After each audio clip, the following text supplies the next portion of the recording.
Being a relationship coach, मेरे पास बहुत सारी ऐसी कॉल्स आती हैं जिसमें गर्ल्स फील कि मेरा हस्बैंड बहुत अच्छा है, मेरी लाइफ बहुत बढ़िया चल रही है, बट मैं कहीं ना कहीं किसी और मैरिड इंसान की तरफ अट्रैक्ट हो रही हूँ।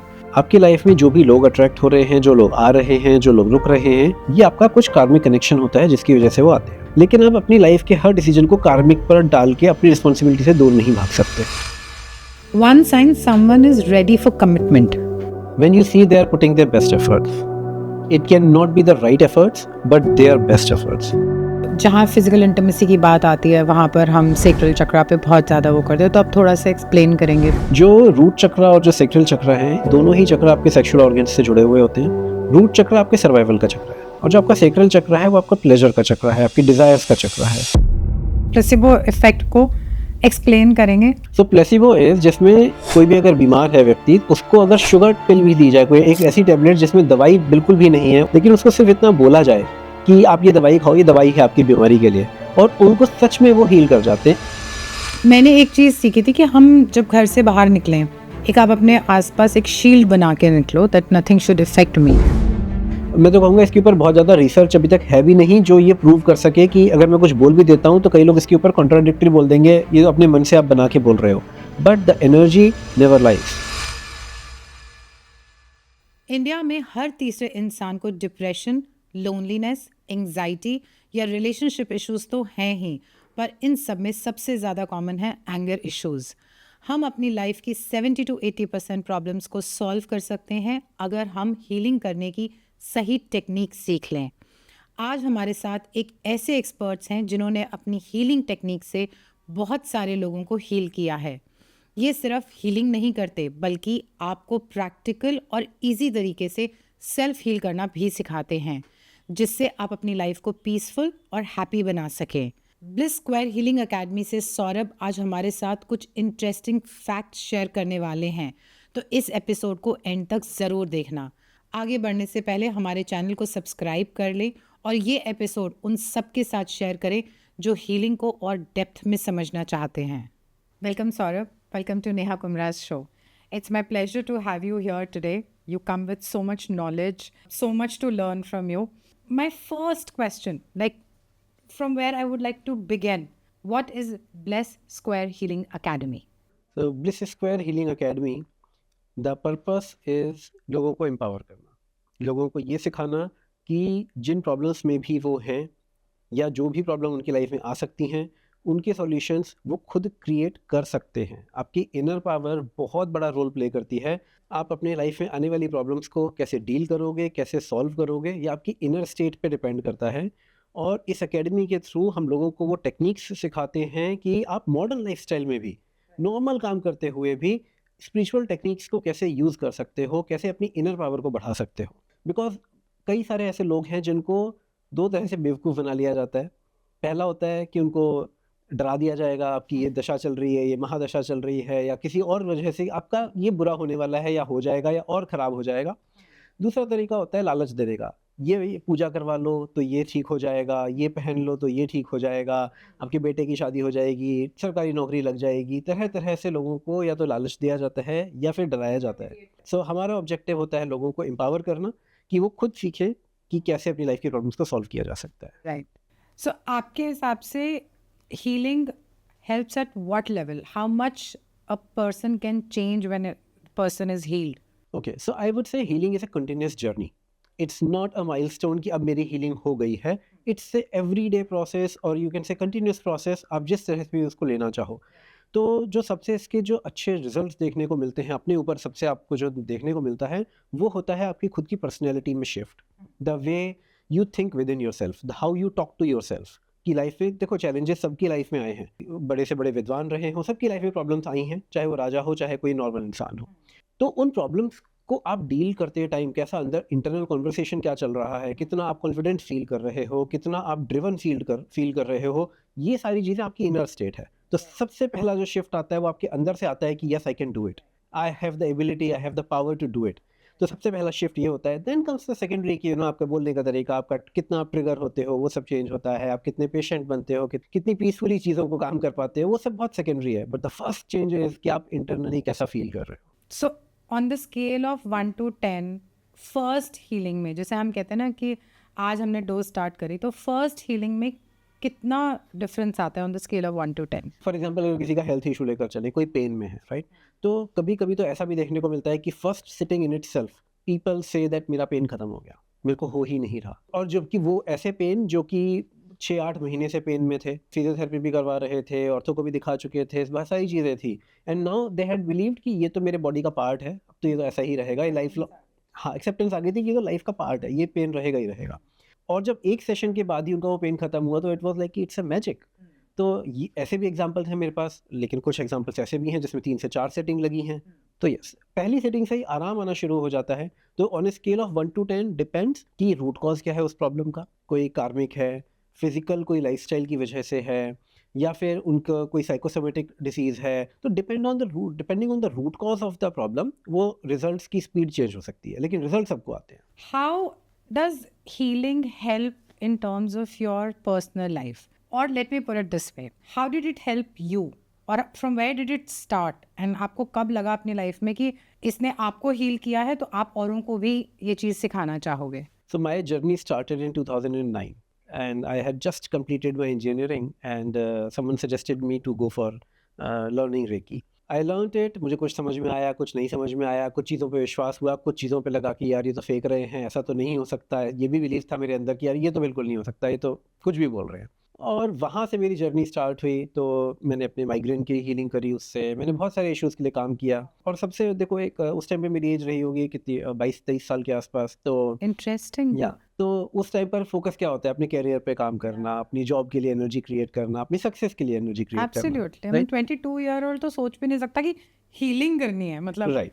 तो फॉर्चुनेटली मेरे बचपन से जो मेरी अपब्रिंगिंग है उसमें अध्यात्म का बहुत स्पेस था। तो ऐसे बहुत सारी चीज़ें, मैंने स्क्रिप्चर्स बहुत पढ़े हुए थे बचपन में, तो उसका एक बेनिफिट था। लेकिन जब रेकी में आया और अपने ऊपर काम किया, अपने करियर के लिए काम करना शुरू किया, तो वहाँ पर मेरे को बहुत ट्रांसफॉर्मेशन दिखा अपने अंदर, अपनी पर्सनैलिटी के अंदर। मेरे दोस्तों ने मुझसे बोला, जो कॉलेज फ्रेंड्स थे मेरे, जो कोई 2-3 साल बाद कभी मुझसे मिले, तो दे वर लाइक कि तुमसे ये उम्मीद करना, हाँ, थिंग्स हैव चेंज्ड। मेरे आई रिमेंबर मेरे एल्डर ब्रदर के फ्रेंड ने मेरे से, जो कि मेरे से बहुत साल पहले मिले होंगे, 4-5 साल पहले मुझसे मिले होंगे, जब वो मुझे मिल रहे थे, तो ही टोल्ड मी कि Saurabh, I can not believe, आज तुम जिस तरह से बात कर रहे हो, the personality that I am seeing today, I could never expect you to be turning what you are today. So this is a personal shift that I have seen in myself. तो आपने अपने ऊपर सिर्फ recce try करा या कुछ और भी मोडालिटीज़ थी जो आपको लगा कि ये भी इसके साथ अगर करी जाएं तो रिजल्ट फास्टर होगा या एक दूसरे को सपोर्ट करती हैं? कौन कौन सी मोडालिटीज़ हैं वो? तो मेरा ऑब्जेक्टिव ये था, जब मुझे समझ में आना शुरू किया, मैंने अपनी रिसर्च बहुत करी, सिर्फ सीख के नहीं बैठा, मैंने रिसर्च बहुत करी, क्योंकि मुझे अंदर से ये फील होता था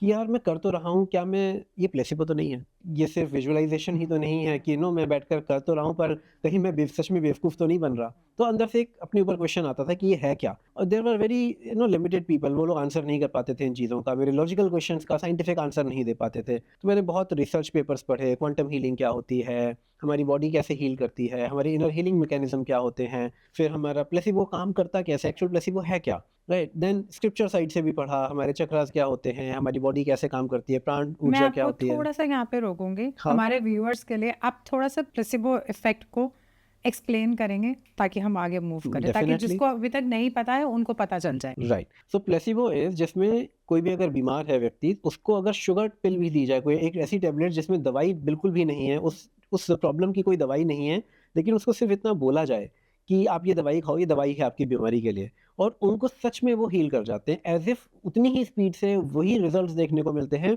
जो एक इंसान जिसको सच में दवाई दी गई, जैसे उसकी हीलिंग हो रही होती है, वैसे ही इसकी हीलिंग हो रही होती है। तो इसको प्लेसिबो इफेक्ट कहते हैं मेडिकल साइंस में, कि दवाई दी नहीं, सिर्फ इतना बोला कि दवाई दी है और इंसान उससे हील कर गया। तो जब मैंने ये पढ़ा इसके ऊपर कि एक्चुअल में बॉडी में होता क्या है, ये सब चीज़ें पढ़ी मैंने। तो और स्क्रिप्चर साइड से भी पढ़ा, स्पिरिचुअल साइड से भी पढ़ा कि हमारी बॉडी कैसे हील करती है, हमारा अन्नमय कोश क्या होता है, प्राणमय कोश क्या होता है, ज्ञानमय कोश क्या होता है। जब इस साइड से भी बॉडी को पढ़ा, इस साइड से भी समझा, तो फिर मुझे लगा कि अच्छा, और क्या-क्या टेक्निक्स हैं, इसको और कैसे एक्सेलरेट किया जा सकता है, क्योंकि हमारे स्क्रिप्चर्स में मंत्रा चैंटिंग का बहुत स्कोप है। हर चीज़ के लिए एक मंत्र मिल जाता है। आपको कोई बीमारी है उसके लिए, आपको स्किन एलर्जी है उसके लिए, हर चीज़ के लिए एक मंत्र मिल जाएगा आपको। आप यही अगर जाओगे तो हमारे यहाँ बहुत बड़े यज्ञ भी होते हैं, हमारे यहाँ बहुत सारे अनुष्ठान भी होते हैं, हमारे यहाँ रत्नों का भी रिवाज है, तो बहुत सारे साउंड हीलिंग भी है।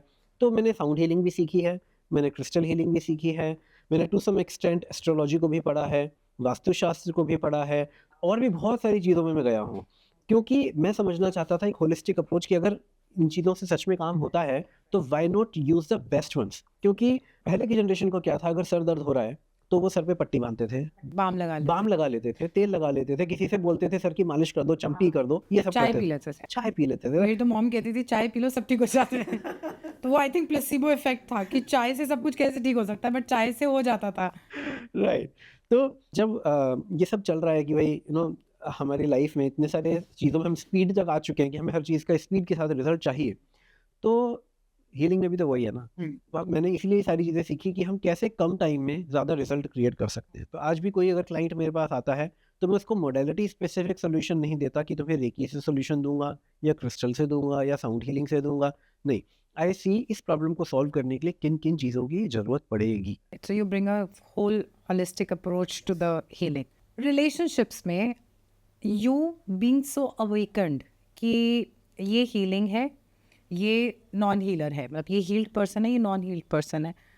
आप अपनी डे टू डे लाइफ में with your wife, with your daughter, how do you approach which is not normal to any layman जिसने इतनी मोडालिटीज़ की रिसर्च और इतनी होलिस्टिक अप्रोच नहीं सीखी है, वो एक सिचुएशन में कैसे रिएक्ट करता है और आप कैसे रिएक्ट करते हो? मे भी कंपेयर करना मुश्किल होगा, लेकिन हाँ, मैं कुछ चीज़ों को जो रिफ्लेक्ट कर सकता हूँ वो ये होंगी कि जब आप अंदर से, मेरे को छोड़ो, आप किसी को भी अगर देखो, सेम इंसान कभी कभी बहुत ट्रिगर होता है, बहुत जल्दी ट्रिगर होता है, और सेम इंसान कभी कभी ट्रिगर नहीं होता। राइट, वो कहता है यार आज मैंने ना सोचा, आज मैं नहीं बोलूँगा। तो मैं कहूँगा चाहे कोई कितना भी बड़ा हीलर हो, कोई कितना भी बड़ा दिग्गज अपने आप को बोले, लेकिन जो लाइफ के चैलेंजेस हैं जब वो आपकी लाइफ में आते हैं तो आपको हिलाते ही हिलाते हैं। तो everyone is in the journey of healing including me. मैं भले ही कितने भी लोगों को सिखा चुका हूँ, कितने ही लोगों की लाइफ में बड़े बड़े ट्रांसफॉर्मेशन आते हुए देख चुका हूँ, या उनका सोर्स, उनका एक मीडियम बन चुका हूँ उनकी लाइफ में कोई चेंजेस लाने के लिए, but still I say I am still in process, I am still working on myself. So when I see कि आपकी लाइफ में जो भी चैलेंज आ रहा है, चाहे वो डे टू डे बेसिस पे हो या कोई बड़ा चैलेंज हो, आपको उसकी तरफ जो आपका नज़रिया होता है, जो हैंडल करने का तरीका होता है, to focus on the solution side, वो आ जाता है। Instead of cribbing about it, instead of ये मेरे साथ क्यों हुआ, ये क्यों हो रहा है, ये लोग मेरी बात क्यों नहीं समझ रहे, आप कोशिश करते हैं उस चीज़ के सोल्यूशन पर सोचने की। इमीडिएटली आपका फोकस चला जाता है, इसको मैं सॉल्व कैसे कर सकता हूँ। तो आपकी वाइफ से लड़ाई होती है तो आप 2 मिनट के लिए सोचते हो या इमीडिएटली Not रिएक्ट कर देते हो? necessarily, not necessarily I am the same person every day. I would say अगर इतना ही ज़्यादा शांत बनना है, इतना ही ज़्यादा सन्यासी बनना है, तो फिर सन्यास ले लो। गृहस्थ में हो तो गृहस्थ को भी एंजॉय करो, अपने बच्चे के साथ खेलो, अपने वाइफ के साथ टाइम स्पेंड करो, हीटेड आर्गुमेंट हो रहे हैं तो उनको करो। आपकी ऑनेस्टी ज़्यादा इंपॉर्टेंट है। शांति तो तूफान से पहले भी होती है, तूफान की बात भी होती है। तूफान के बाद भी होती है, राइट। तो सिर्फ शांत रहना ही ऑब्जेक्टिव नहीं है लाइफ का। तो आप अगर अपने वाइफ के साथ बात कर रहे हो, चीज़ों पे ओपिनियन मिसमैच है, तो उसको एंजॉय करो, उसके ऊपर कॉन्वर्सेशन को। इनफैक्ट आप अगर रिलेशनशिप कोचिंग में हो, आप भी यही बोलते हो कि भाई बात तो करो, एग्जैक्टली राइट। तो exactly so in every relationship it is important that आपका आपका फोकस किस तरफ है। अगर अब उसी कॉन्वर्सेशन में आप सिर्फ अपने आप को प्रूव कर रहे हो, तो वो कॉन्वर्सेशन हेल्दी कॉन्वर्सेशन नहीं रह जाएगा। लेकिन आप आर्ग्यू कर रहे हो, अपनी बात को रिस्पेक्टफुली रख रहे हो, सामने वाले को भी उतने ही अच्छे से सुन रहे हो कि वो किस स्पेस से आ रहे हैं, तो वो एक कॉन्वर्सेशन है। सो जो चेंजेस आते हैं इन सब चीज़ों के बाद आप एक दूसरे की बातों को समझ पाते हो, एक दूसरे का पॉइंट ऑफ व्यू समझ पाते हो, दूसरी नजरिए से देख पाते right, where they are coming from, वो अपने ट्रिगर से तो नहीं आ रहे हैं, वो समझ पाते हो। हो। आज के टाइम पे ना हम देखते हैं कि 25 साल से नीचे के जो बच्चे हैं या 20 साल से नीचे के जो बच्चे हैं, कहीं ना कहीं उनकी ना रिएक्टिव नहीं है बहुत ज़्यादा, इन द सेंस कि एक्साइटेड है, कोई एक्साइटमेंट वाली बात है तो बहुत एक्साइटेड नहीं है, उनके लिए सब कुछ नॉर्मल है। कुछ बहुत सैड बात हो गई है तो देर लाइक ओके हो गया, I mean they don't react too much. कुछ बहुत ही एक्साइटिंग, आपने हॉलीडे ट्रिप बुक करा दिया तो it has become like okay. So कहीं ना कहीं ऐसे लगता है कि वो ना लॉस्ट हैं, उनको खुद नहीं पता कि उनको क्या चाहिए। आज सोशल मीडिया है, हम इस बारे में बात कर रहे हैं, इन चीज़ों के बारे में बात कर रहे हैं, तो I would like to understand your perspective about where is this generation going, why are they so emotional. अब सैयारा को देख के तो बहुत लोग रोए, लेकिन नॉर्मल लाइफ में अपने पेरेंट्स को देख के किसी को रोना नहीं आ रहा, और अगर आ रहा है तो वो इतना सप्रेस कर चुके हैं, या आई don't no, what do you say about it? Since I have worked with a lot of people, and in different age groups also, and in different socio-economic background also. मतलब I work with kids जो juvenile centers में हैं, उनके साथ भी मैं काम करता हूँ, और एकदम अपर क्लास के साथ भी मैं काम करता हूँ, ठीक है। तो ये जो आपका क्वेश्चन है, ये ना डिफरेंट इनकम ग्रुप के साथ भी चेंज हो जाता है, फैमिली स्ट्रक्चर के ऊपर चेंज हो जाता है। तो लेकिन मैं आपका क्वेश्चन समझ पा रहा हूँ, आप जिस एज ग्रुप और जिस जिन बच्चों के ऊपर आप और प्रॉब्लम जो जहाँ पर है आप टारगेट कर रहे हो, मैं समझ रहा हूँ उस बात को। द पॉइंट इज कि जब बच्चों को आप बचपन में बहुत ज़्यादा उनको नर्चर नहीं करते, बहुत ज़्यादा इमोशनली उनके साथ कनेक्ट नहीं करते, आप अपने बच्चों को वो ममत्व फील नहीं होने देते, तो वो उनके अंदर डेवलप भी नहीं होता। तो when they were protect kids, करके रखते हैं हम बच्चों को। प्रोटेक्ट के साथ साथ आप अपनी लाइफ में बिजी हो, आई एम टू टायर्ड, आप या तो अपनी स्क्रीन में बिजी हो, या अपने काम में बिजी हो, या आप अपने सोशल सर्कल में बिजी हो, बच्चों को उतनी अटेंशन दी नहीं जिस टाइम पर वो मांग रहे थे आपसे। And now they have entered age group जहाँ पर उनका अपना सर्कल डेवलप हो रहा है, तो उन्हें कभी मिला नहीं तो उन्हें देना भी नहीं आता। तो ना वो अपने पेरेंट्स को दे पा रहे हैं, और ना ही वो अपने फ्रेंड सर्कल में दे पा रहे हैं। तो जो ये देखने को बिहेवियर जो बच्चों का देखने को मिल रहा है, इसमें एक बहुत बड़ा रीज़न है कि उनको सही तरीके से प्यार मिला भी कम है। तो आज की डेट में अगर उनको चेंज करना चाहते हो, तो first start giving them love, start giving them attention in the right way, because time has changed a little. तो वहाँ से स्टार्ट करो, प्लस उनके आसपास का जो ऑरा है, उनके ऑरा को प्यूरीफाई करो, उसमें बहुत हैवी एनर्जी इकट्ठी हो गई है, उसको रिमूव करो।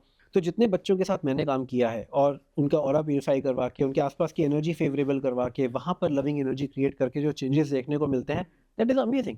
मतलब जो बच्चे दरवाजे पटक रहे हैं, उनकी बात ना मानो तो सामान फेंक रहे हैं, जो शाउटिंग कर रहे हैं घर में, because just they feel I am being unheard, I am not being accepted, मेरी कोई समझ नहीं रहा, मेरी कोई बात नहीं मान रहा, उस स्पेस में जाकर वो रिएक्ट कर रहे हैं। और उन बच्चों में भी मैंने ये चेंजेस आते देखे हैं। तो जो आप नमनेस की बात कर रहे हो, मैंने नम होते हुए बच्चे भी देखे हैं, मैंने अग्रेसिव होते हुए बच्चे भी देखे हैं, और टू सबमिसिव होते हुए भी देखे हैं कि that they are being easily bullied by anyone.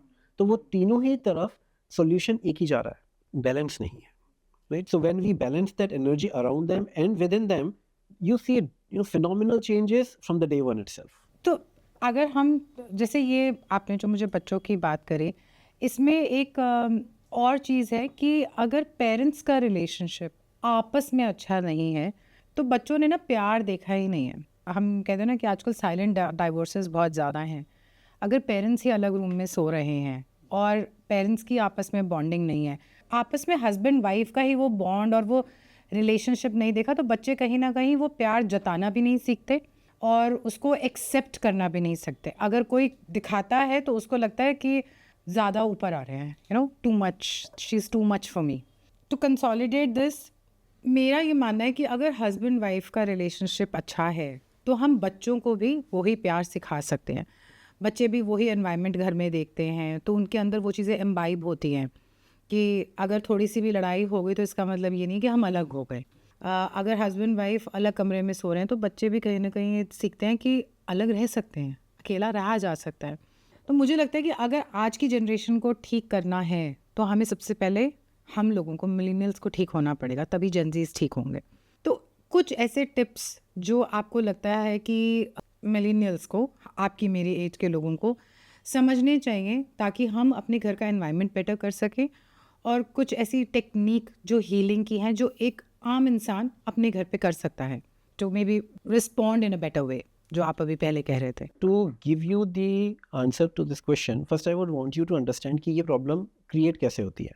जब हस्बैंड वाइफ की नहीं बन रही है तो क्या होता क्या है, इसकी वजह से बच्चे पर इम्पैक्ट क्या पड़ता है। साइकोलॉजिकली तो वी अंडरस्टैंड कि भाई आसपास का जैसा व्यवहार होगा, जैसा माहौल होगा, बच्चा वो एब्जॉर्ब करता है, बिल्कुल ठीक बात है। एक छोटे बच्चे को जिसको इमोशन समझ में नहीं आती, वो भी इस चीज़ को एब्जॉर्ब करता है energetically, even in the वूम also बच्चा उस इमोशंस को एब्जॉर्ब करता है। होता क्या है, जब भी आसपास एक स्ट्रेस का माहौल है, कोई नेगेटिव एनवायरनमेंट है, तो उसकी एक फ्रिक्वेंसी होती है, उसकी वाइब्रेशन होती है, एक ऑरा बिल्ड होता है उस एनर्जी का। और बच्चों का जो ऑरा होता है वो बहुत ओपन होता है, बाउंड्री लेस ऑरा होता है वो, उसमें कोई भी एनर्जी इजीली सीप इन करती है। इसलिए कई बार कहते हैं ना बच्चों को नजर बहुत जल्दी लगती है, क्योंकि they are open to receive anything, be it positive और बी इट नेगेटिव, राइट। वो लैंग्वेज भी एब्जॉर्ब कर रहा है, वो आपके जो हैंड जेस्चर्स हैं उसको भी एब्जॉर्ब कर रहा है, everything is being absorbed, right. तो वो जो एनर्जी है आसपास की, जो आपके स्ट्रेस के माहौल की है, आपको लग रहा है बच्चा तो पास में नहीं है, बच्चा दूसरे कमरे में, हमने यहाँ लड़ाई की, दरवाज़ा खोला, बाहर आके हम नॉर्मल हैं, जस्ट बात ही तो नहीं कर रहे, बच्चे को पता ही नहीं है।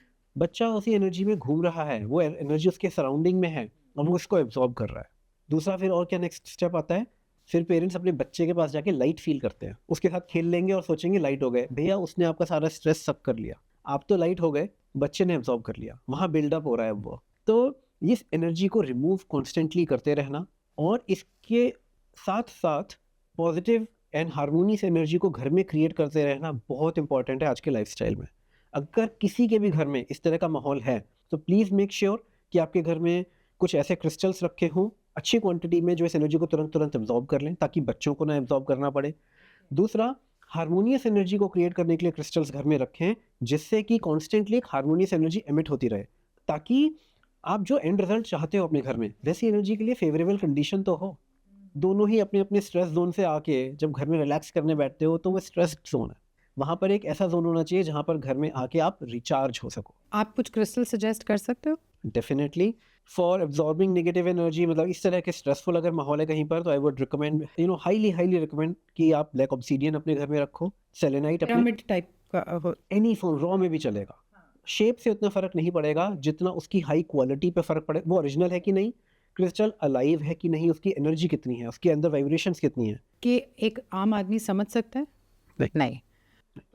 दैट्स वाई मैं हर किसी को हर क्रिस्टल नहीं देता, और जब भी दे रहा होता हूँ तो चेक करके चूज करके देता हूँ कि ये क्रिस्टल उसके लिए कितना सर्व कर पाएगा, कितना कितना साइज लगेगा। कई बार लोग इतने इतने से टंबल रख लेते हैं और कहते हैं हमने ब्लैक ऑब्सीडियन रखा हुआ है, इट इज़ नॉट सफिशिएंट। तो यू हैव टू सी कि कितनी क्वांटिटी में रखना है। ब्लैक ऑब्सीडियन कौन सा था जिसमें वो गोल्डन कलर की ऑलमोस्ट लाइंस ब्लैक, होती हैं? हाँ ऑलमोस्ट ब्लैक होता है, कोई कोई होता है गोल्डन शीन के साथ वो आता है।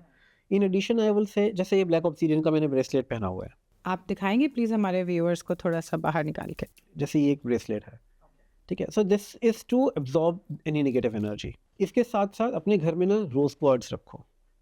रोज क्वार्ट्ज इज लाइक ये इस तरह से होता है, ठीक है। इसको थोड़ी बड़ी क्वांटिटी में अपने घर में रखो, ये आपके अपनी पॉकेट में रखने के लिए ठीक है। आप हाँ फॉर श्योर फॉर श्योर, ठीक है। ये आप अपनी बड़ी क्वांटिटी में जब घर में रखते हो तो वो एक लविंग एनर्जी को एमिट करता है। तो आपका ऑरा अगर चिड़चिड़ा है भी ना, कि आपके आसपास आके लोग चिड़चिड़े हो जाते हैं, आपने कुछ कहा भी नहीं फिर भी लोग आके चिड़चिड़े हो रहे हैं, तो वो आपके आसपास एक अच्छी एनर्जी क्रिएट करके रखेगा, हारमोनियस एनर्जी क्रिएट करके रखेगा। तो ये आई थिंक बच्चों के कमरे में भी रखना चाहिए। हाँ, बच्चों के कमरे में एमेथिस्ट भी रखना चाहिए। Amethyst helps them to be focused and to also to be calm, better sleep quality. Okay, तो कोई साइज मैटर करता है एज के हिसाब से, या बेटर रहता है कि आप एक बार कंसल्ट करके इन चीज़ों को अपने साथ रखो, क्योंकि हर क्रिस्टल की मतलब ये ना आजकल मैं देखता हूँ कि लोग ना सबको बोल देते हैं कि सेलेनाइट रखो, सबको बोल देंगे पाइराइट रखो। It is not like that, सबको हर चीज़ सूट नहीं करती, और कई बार कुछ नेगेटिव एनर्जीज को रिमूव करवा के फिर इन क्रिस्टल्स को रखवाना होता है। तो लेयर्स में भी काम चलता है कई बार, स्टेजेस में, कि पहले हम स्टेज पे काम करेंगे, ये सब हटाएंगे, ये एनर्जी रिमूव करेंगे, then we will create this energy.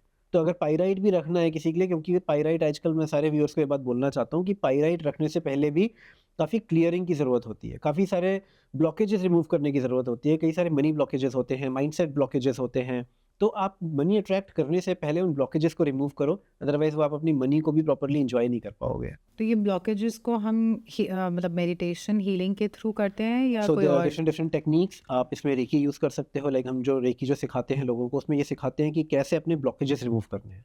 Financial blockages, emotional blockages, mental blockages, कोई कार्मिक ब्लॉकेजेस हैं उनको कैसे रिमूव करना है, कोई एंसेस्ट्रल ब्लॉकेजेस हैं उनको कैसे रिमूव करना है।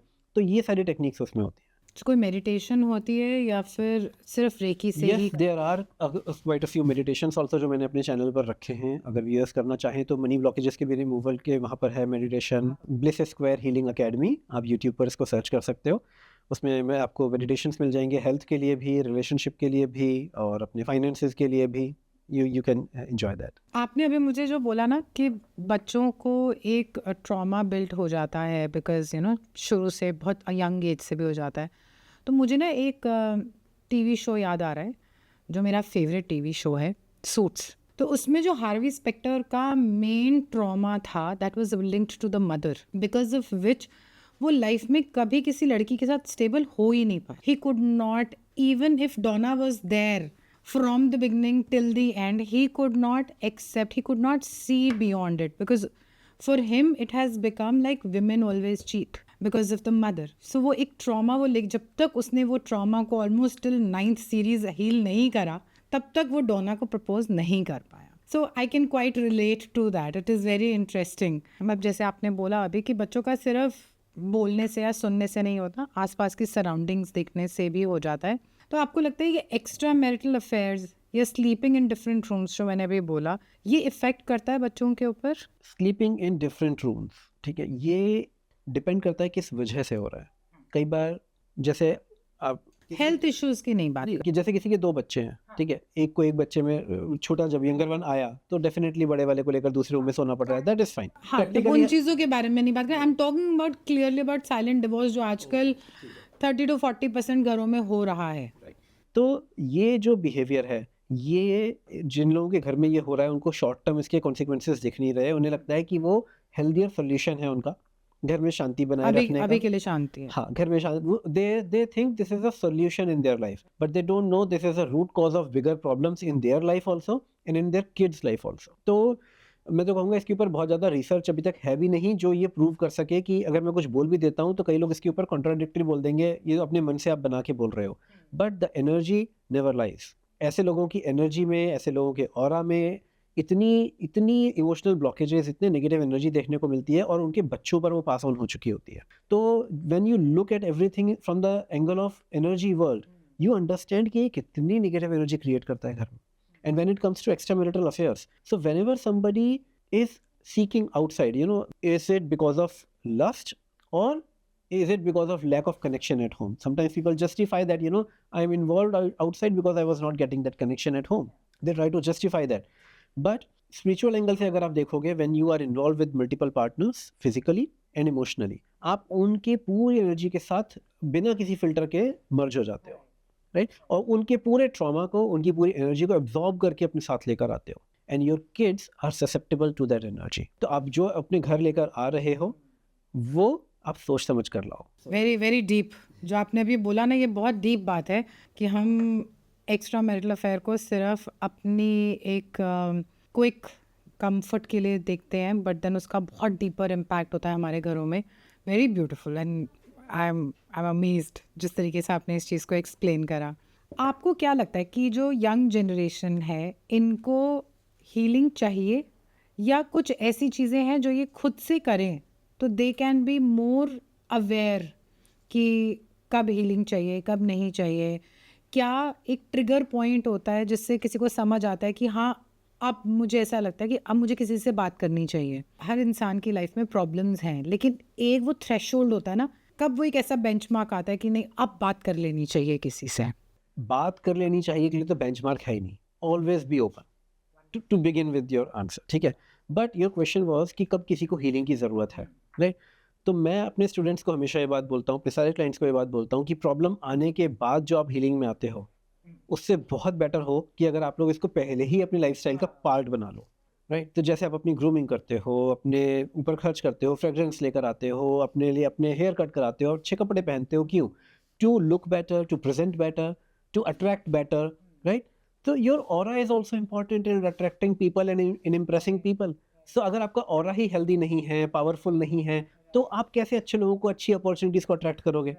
तो और जब attract अच्छा नहीं करोगे तो consequences भी negative ही होंगे, right? तो आप results के आने के बाद मेरे पास आते हो कि इसको ठीक करना है, और मैं बोलता हूँ जो लोग मेरे पास पहले ही आ चुके होते हैं उनकी लाइफ में इतनी पॉजिटिव चीज़ें अट्रैक्ट होनी शुरू हो जाती हैं, इतना सोल्यूशन ओरिएंटेड अप्रोच हो जाती है उनकी, और उनके फाइनेंसेस, उनके रिलेशनशिप, हर जगह उनको पॉजिटिविटी दिखती है फिर। तो मेरा जो ये आपका जो क्वेश्चन था कि हीलिंग की कब ज़रूरत पड़ती है, तो मैं कहता हूँ ज़रूरत पड़े उससे पहले ही आ जाओ, उससे पहले अपने ऊपर काम करना शुरू कर दो। आज की आई डेट थिंक में लाइफ में सबको आज ही मिल लेना चाहिए। एटलीस्ट 10 से 15 मिनट तो अपने लिए रोज हीलिंग अपनी करनी ही करनी चाहिए। क्या वो हीलिंग है जो हर एक को अपने लिए करनी चाहिए? So that's what we teach in our जो सिग्नेचर प्रोग्राम है जो हमारा, उसमें हम सिखाते ही यही हैं कि बेसिक लेमैन को भी अपनी लाइफ में क्या करना चाहिए, और वो प्रोसेसेस मतलब जो मैं अपने कोर्स में सिखाता हूँ वो 2 मिनट, 5 मिनट, 10 मिनट ऐसे प्रोसेसेस हैं, क्योंकि मैं मानता हूँ पहले दिन से आप किसी को मेडिटेशन करने नहीं बिठा सकते, और बिठाओगे भी तो या तो वो बैठेगा ही नहीं, और बैठ भी गया तो वो मेडिटेशन के अलावा पता नहीं और क्या क्या सोच रहा होगा दिमाग में। आपको लगता है गाइडेड मेडिटेशंस हेल्प करती हैं? नहीं करती? नहीं, गाइडेड मेडिटेशंस आपको किक स्टार्ट दे सकती है, आपको अपने क्लटर से हट के एक प्लेटफॉर्म तक लाकर दे सकती हैं कि now you can start meditating from here. But meditation start होता है जब आपका माइंड शांत हो जाए, शांत करना इज नॉट मेडिटेशन, शांत करना तो इनिशियल स्टेप है। Guided meditation helps you to calm your mind, right? तो आप जब काम हो गए उसके बाद जर्नी स्टार्ट्स। तो मैं इसीलिए बोल रहा हूँ जो जो आज का लाइफस्टाइल बन चुका है, खास करके जो मिलेनियल्स का और जेनजी का जो लाइफस्टाइल है, वहाँ पर थ्रू मेडिटेशन अपनी प्रॉब्लम्स को सॉल्व करना इट्स वेरी वेरी डिफिकल्ट, क्योंकि ऑलरेडी इतनी नेगेटिव एनर्जी के सोर्सेज हैं लाइफ में। खुद के थॉट्स, खुद के सब तो है ही हैं, जो चैलेंजेस हैं वो तो है ही हैं, आसपास के गैजेट्स, आसपास की जो न्यूज़ से नेगेटिव एनर्जी आ रही है, जो लोगों के नेगेटिव थॉट्स हैं, हर चीज़ को क्रिब करते रहना, हर चीज़ की बुराई करते रहना, हर चीज़ में नेगेटिव ढूंढना, चाहे वो पॉलिटिक्स हो, चाहे वो सेलिब्रिटीज़ हो, चाहे वो स्पोर्ट्स हो, कहीं पर भी, चाहे रोड्स हो, ट्रांसपोर्ट हो, everyone is highlighting the negatives about surrounding. उस एनवायरनमेंट में आपको मेडिटेशन के थ्रू सॉल्यूशंस क्रिएट करना बहुत डिफिकल्ट है। तो इसीलिए मैं वो टेक्निक सिखाता हूँ कि आप 2 मिनट, 5 मिनट, 10 मिनट अपनी हीलिंग कर लो, और वो आप अपना ऑरा इतना पावरफुल कर लो कि फिर आपको इस नेगेटिव सराउंडिंग से फाइट ना करना पड़े थ्रू योर ऑरा, आपका ऑरा पावरफुल रहे। एंड फिर उसके बाद आप मेडिटेशन करना चाहते हो करो, लेकिन अगर आपके पास 15-20 मिनट ही है रोज के, then I would say meditation से पहले ये चीज़ें कर लो। मैंने एक चीज़ सीखी थी कि हम जब घर से बाहर निकलें, एक आप अपने आसपास एक शील्ड बना के निकलो, that nothing should effect me. Do you know what I am talking about? क्या है ये? So basically, when you channelize the cosmos, if it is done through intention, then it is not that effective. क्योंकि मैंने कहा ना, मैं result की efficacy देखता हूँ कि यार ये प्रोसेस कितना रिजल्ट क्रिएट कर रहा है। मैं एस्ट्रोलॉजी में भी गया, मैं वास्तु में भी गया, मैं टैरो में भी गया, सब में गया, राइट? रेकी में भी गया, सब में गया। द रीज़न इज कि किससे कितना रिजल्ट क्रिएट हो रहा है। कि मंत्रा चैंटिंग अगर बोली जा रही है कि आप महामृत्युंजय का पाठ करो या किसी कवच का पाठ करो, तो इससे आपकी प्रोटेक्शन शील्ड क्रिएट होती है, पर कितनी क्रिएट होती है, कितनी बार चैंट करना पड़ेगा, कितना पढ़ना पड़ेगा, कितना टाइम लगाना पड़ेगा। तो आप जिस भी एक्सपर्ट के पास जाओगे, वो आप, कोई आपसे कहेगा ये कवच पढ़ा करो रोज, ये चालीसा पढ़ा करो रोज, कोई आपसे कहेगा ये तावीज़ बांध लो, कोई आपसे कहेगा ये रत्न पहन लो, अलग अलग तरह के सबके सॉल्यूशन। कोई कहेगा आपसे एसेंशियल ऑयल का स्प्रे करके निकला करो, हाँ, मेरे पास है, मेरे को किसी ने भेजा था। राइट? कोई आपसे कहेगा लौंग बांध लो, और इस तरह सबके अपने अपने सोल्यूशन है। My objective is to identify कि कौन सी चीज़ कितना रिजल्ट क्रिएट करती है और उसकी क्या लिमिटेशंस हैं, किस चीज़ के आगे उसका काम करना बंद हो जाएगा, कितनी देर वो प्रोटेक्शन शील्ड रहेगी। तो अगर आप सिर्फ इंटेंशन क्रिएट करके प्रोटेक्शन शील्ड बना रहे हो, that lasts for some time, depending on person to person, not more than a few hours. पर जो हम रेकी में प्रोटेक्शन शील्ड बनाना सिखाते हैं, या जो क्रिस्टल्स के थ्रू प्रोटेक्शन शील्ड बनती है, that is very very powerful, much much more powerful. तभी आप देखोगे, कभी भी मैं जो अपने मेरे चैनल पर भी जो कंटेंट है, उसमें मैं बहुत ज़्यादा ना इस तरह के नुस्खे शेयर नहीं करता, क्योंकि मैं कहता हूँ आप उन नुस्खों से बहुत बहुत बड़ा इम्पैक्ट क्रिएट कर नहीं पाओगे, क्योंकि आसपास बहुत नेगेटिव एनर्जी है। People are jealous of you, no one is happy with your success, no one is happy that you are looking more beautiful than yesterday. अरे आज तो तुम बहुत चमक रहे हो, आज तो तुम बहुत चमक रही हो, एक वो ताना सा आ जाता है। Right? So no one is happy, no one नहीं कहना चाहिए, but most of the people are not happy, right? So in such environment you have to understand कि आपकी प्रोटेक्शन शील्ड बहुत स्ट्रांग होनी चाहिए। सिर्फ इंटेंशन लेवल पे, जिन्होंने नहीं कुछ सीखा, रेकी नहीं सीखी अभी तक, या कोई हीलिंग मोडेलिटी नहीं सीखी अभी तक, उनके लिए वो ठीक है। पर अगर आप मुझसे पूछ रहे हो बीइंग एन एक्सपर्ट कि आप मेरे को बताओ कि क्या तरीका है, तो मैं कहूँगा पहले रेकी सीखो, जो मैं इसमें तरीके सिखाता हूँ उनको इम्प्लीमेंट करो, कुछ क्रिस्टल पहन लो, that is you are good to go. तो क्रिस्टल कौन सा होता है नजर ना लगने के लिए? Very good. सो यहाँ पर जनरली लोग क्या करते हैं, जेनेरिक आंसर दे देते हैं, ब्लैक ऑब्सीडियन, ब्लैक टूरमैलिन, इस तरह से, राइट? तो अगर आप सिर्फ प्रोटेक्शन के लिए भी पूछोगे ना, तो मैं आपको 6-7 क्रिस्टल एक साथ बता सकता हूँ कि ये सारे सेम काम करते हैं। Even to some extent tiger eye also gives you protection, to some extent amethyst also give you protection. But looking at the aura, identifying what are the blockages, what are the sources of negative energy in this person's aura, already क्या carry कर रहे हैं और surrounding क्या है, उसके base पर हम बताते हैं। तो कॉमन क्रिस्टल्स होते हैं स्मोकी क्वार्ट्ज, आपका ब्लैक ऑब्सीडियन, ब्लैक टूरमैलिन, अगेन आपका टाइगर आई भी जो मैं मेंशन कर रहा था, ठीक है, आपका एमेथिस्ट हो गया, सेलेनाइट हो गया, ऐसे बहुत सारे क्रिस्टल्स हैं। इसमें से सबसे लीस्ट कॉस्ट वाला कौन सा होता है, जो ज़्यादा महंगा ना हो, जो बहुत ज़्यादा एक्सपेंसिव नहीं अफोर्ड कर इनमें सकते? से कोई भी ज़्यादा महंगा नहीं है, इनके सबके ब्रेसलेट 400, 500, 700, 800 इतने में आ जाते हैं। जो भी आपने क्रिस्टल्स अभी बताए हैं, इनको ऑफ कोर्स आपने बोला कि एनर्जाइज भी करना पड़ता है, you know there are ways to energize them. Do they have a day also? जैसे हम पत्थर के लिए बोलते हैं ना कि नीलम इस दिन पहनना चाहिए, ये इस दिन पहनना चाहिए, तो क्रिस्टल्स के भी कोई डेज होते हैं कि इस दिन घर में रखना चाहिए ये, जैसे आपने रोज क्वार्ट्ज बताया, या कोई भी और क्रिस्टल है, कोई डेज होते हैं स्पेसिफिक, या मतलब जब मन करे रख लो? आपके घर में एसी है? हाँ, आपने किस दिन लगवाया था? किसी भी दिन में। जिस दिन गर्मी लग रही थी उस दिन लगवाया था ना, कि मतलब गर्मी आ गई है लगवा लो, गर्मी लग रही है लगवा लो, right? So it is a solution. इतना जो हम बंद के जीते हैं, जो पता नहीं किसने इतने बंधन क्रिएट कर दिए, इतनी हाइप क्रिएट कर दी इसके आसपास कि खास करके क्रिस्टल्स के लिए तो मैं डेफिनेटली बोल सकता हूँ कि आप किसी भी दिन पहन लो। When something is positive, something has a vibration of positivity around them, वो पॉजिटिव काम तो किसी भी दिन करो या अच्छा काम किसी भी दिन करो, वो सब अच्छा ही होगा, राइट? उसमें कम ज़्यादा और ज़्यादा अच्छा हो सकता है, लेकिन क्या वो कोई नुकसान कर जाएगा? तो नहीं। तो आपको आज के लाइफस्टाइल में आपके पास 2 ऑप्शन है। आप फॉर एग्ज़ाम्पल संडे तक का वेट करो कि ये क्रिस्टल पहनूँ, और संडे तक वो, अगर आप संडे तक नहीं पहन रहे हो तो मतलब संडे तक आप अपने आप को एक्सपोज़्ड छोड़ रहे हो आस-पास की नेगेटिव एनर्जी के लिए। तो व्हाट इज़ बेटर, अपने आप को प्रोटेक्ट करना या संडे तक का वेट करना? तो आई वुड से प्रोटेक्ट करो, आज अभी से अभी ले लो। राइट। सो लाइक आपने बोला कि कुछ क्रिस्टल्स हैं जो रिलेशनशिप्स में हस्बैंड वाइफ के रिलेशनशिप में अच्छे होते हैं।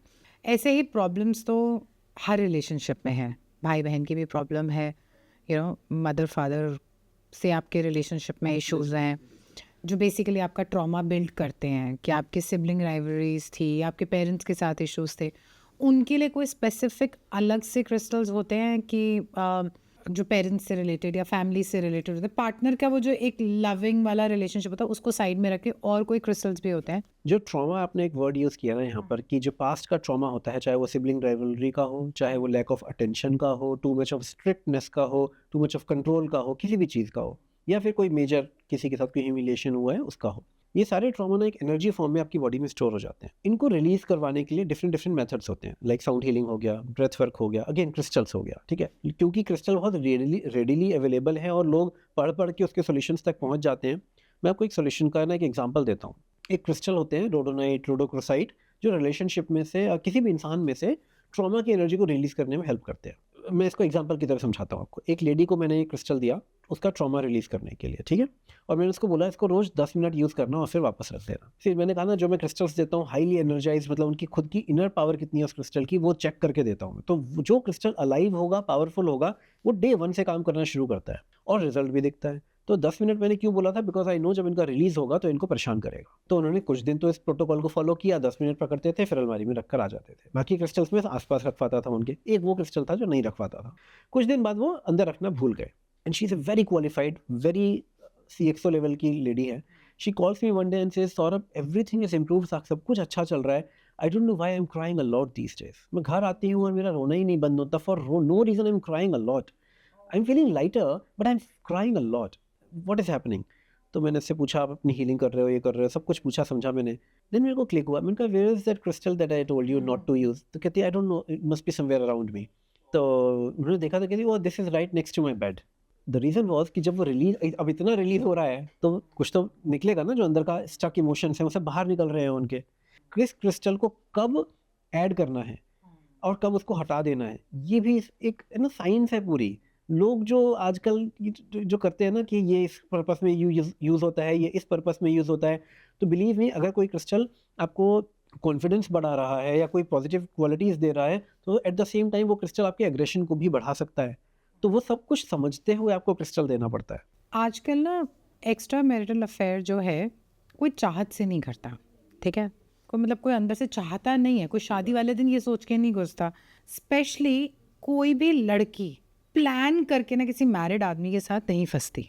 वो कभी भी ये प्लान नहीं करेगी, मतलब अब शायद शुगर डैडी है, ये है, वो है, तो एक अलग बात है, उन सिनेरियोज को अगर साइड उनको रख दें, साइड में रख देते हैं। तो मेजरली कोई भी चाह के नहीं फंसता।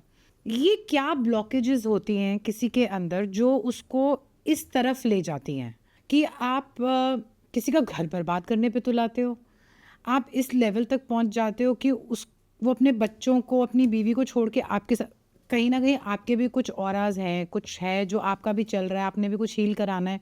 वो क्या है? बिकॉज बहुत सारे ऐसी मेरे पास कॉल्स आती हैं, बीइंग अ रिलेशनशिप कोच, मेरे पास बहुत सारी ऐसी कॉल्स आती हैं जिसमें गर्ल्स फील कि मेरा हस्बैंड बहुत अच्छा है, मेरी लाइफ बहुत बढ़िया चल रही है, बट मैं कहीं ना कहीं किसी और मैरिड इंसान की तरफ अट्रैक्ट हो रही हूँ। या फिर सिंगल गर्ल्स हैं, दे फील कि मैं आराम से जिस सिचुएशन में, स्टेचर पे मैं हूँ, I am earning well, I can easily find a single guy, मुझे बहुत आसानी से मिल जाएगा, बट पता नहीं क्यों मैं फिर घूम के उसके पास, मैरिड के पास पहुँच जाती हूँ, एक से छुटती हूँ, दूसरे के पास पहुँच जाती हूँ, घूम फिर के, मतलब एक लूप में फंसी हुई हूँ।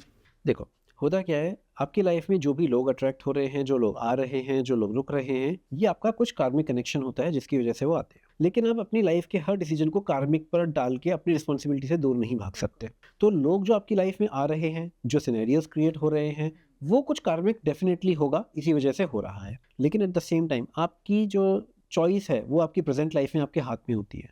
तो ऐसे लोगों का आपकी लाइफ में आना, ये एक कार्मिक कनेक्शन है। कुछ कर्म आप सेटल करने के लिए आए हो, तभी आप अट्रैक्ट हो रहे हो, तभी इस तरह की इक्वेशंस क्रिएट हो रही हैं, ऐसा एनवायरनमेंट क्रिएट हो रहा है, आपको वो कंडीशंस मिल रही हैं जिसमें ऐसा क्रिएट हो सके। बट जो भी लोग इस सिचुएशन से गुजर रहे हैं, मैं उनको ये बात बोलना चाहता हूँ, tell yourself, I have the power to take decisions for myself. I can choose what is right for myself. And that inner strength, that awareness, that power, that I have the power to take the right decisions for myself, changes everything. And this happens mostly with people, जितना मैंने इस तरह के situations को handle किया है, ऐसे लोगों का जो थर्ड आई चक्रा होता है वो ब्लॉक हो चुका होता है।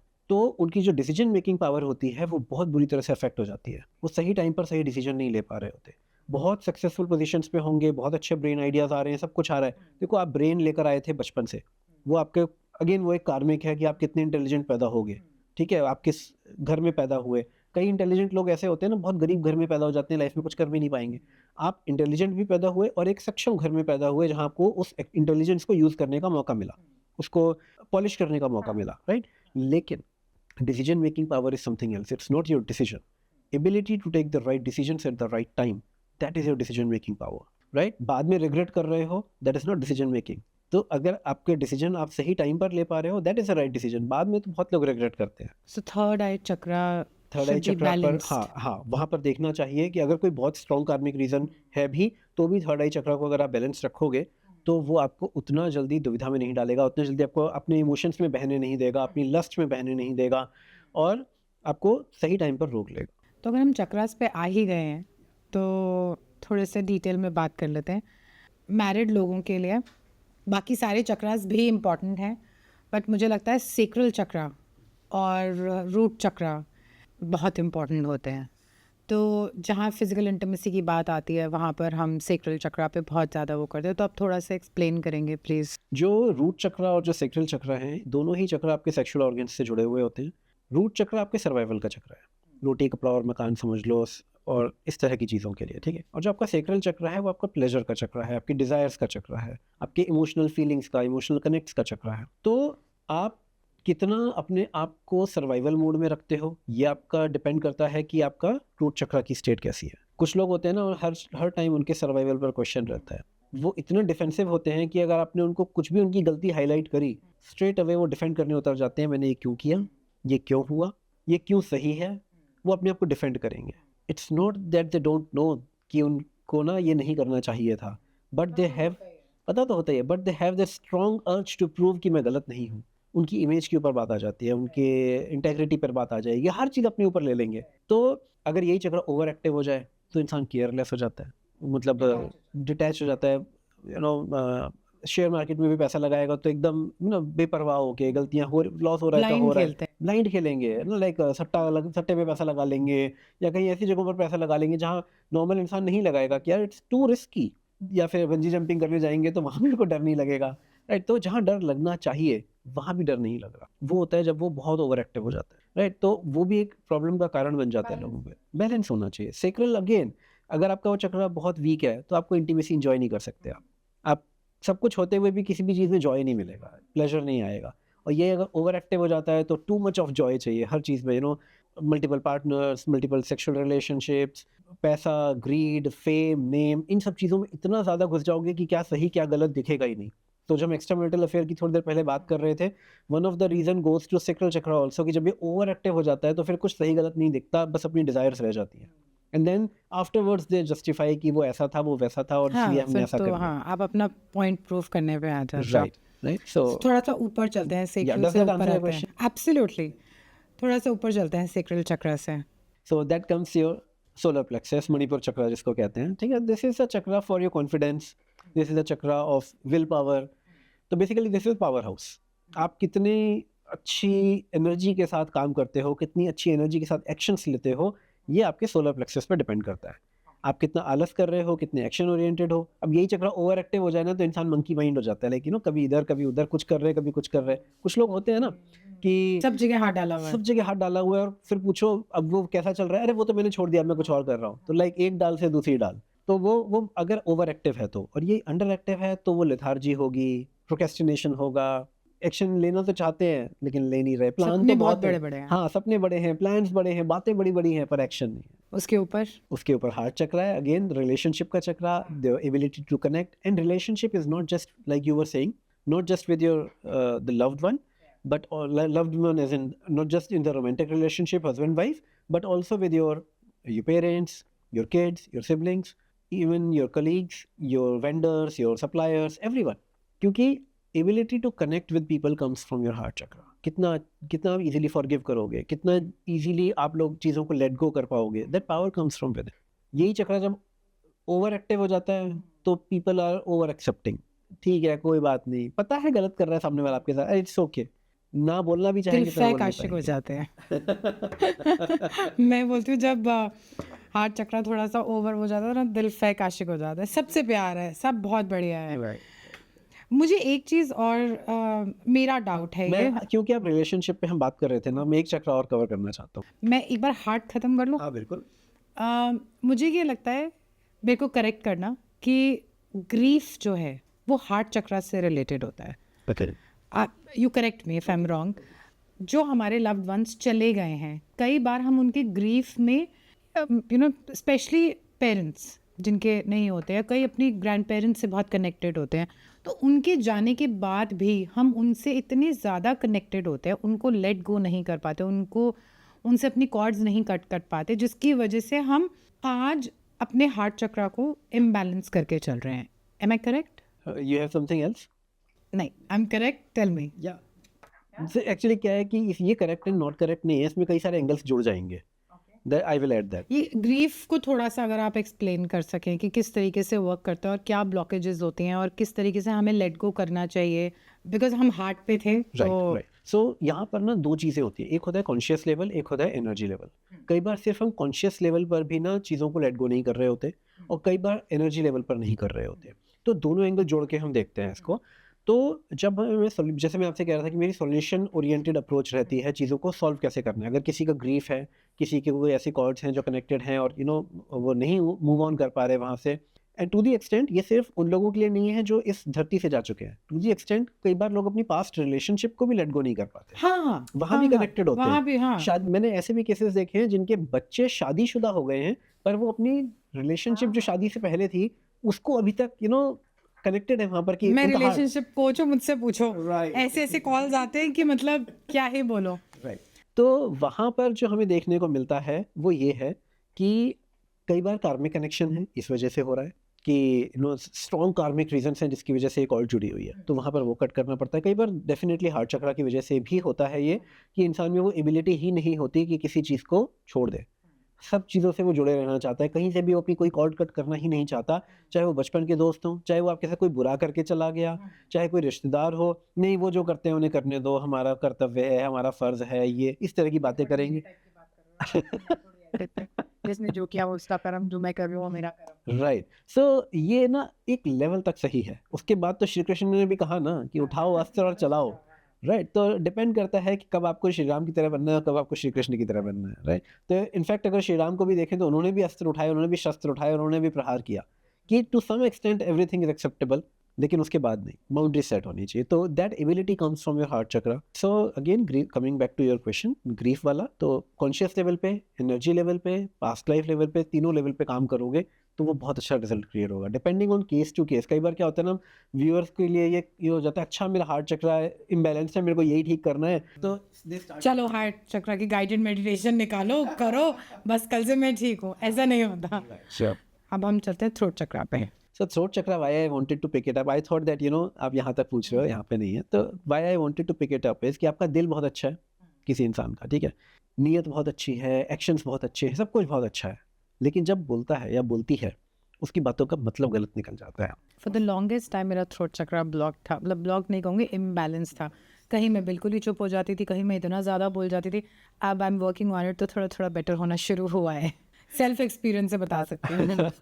Right, so it is very important in every relationship, चाहे वो बॉस के साथ है, आपके एम्प्लॉयज़ के साथ है, कहीं पर भी हो आप, ये बैलेंस होना बहुत ज़रूरी है। आपकी बातों का सही मतलब निकलना ज़रूरी है, लोगों को सही बात समझ में आना ज़रूरी है। कई बार लोग पूरा समझा देते हैं और फिर पूछो क्या समझ में आया, तो उनको किसी को भी कुछ समझ में नहीं आया होता, पूरी टीम को कुछ समझ में नहीं आया, दे आर क्लूलेस। तो आप क्या रिलेशनशिप बिल्ड करोगे, राइट? तो हस्बैंड वाइफ में भी यही चैलेंजेस आते हैं, दोनों दिल के बहुत अच्छे हैं, पर जब अपनी-अपनी बात बोलते हैं एक-दूसरे से तो उसका मतलब कुछ और निकल रहा होता है, सामने वाले को कुछ और समझ में आ रहा होता है। तो इसलिए किसी भी रिलेशनशिप में थ्रोट चक्र बहुत इंपॉर्टेंट होता है। आप दिल के कितने अच्छे हो उससे फ़र्क नहीं पड़ता, आप अपने आप को एक्सप्रेस कैसे करते हो उससे बहुत फ़र्क पड़ता है।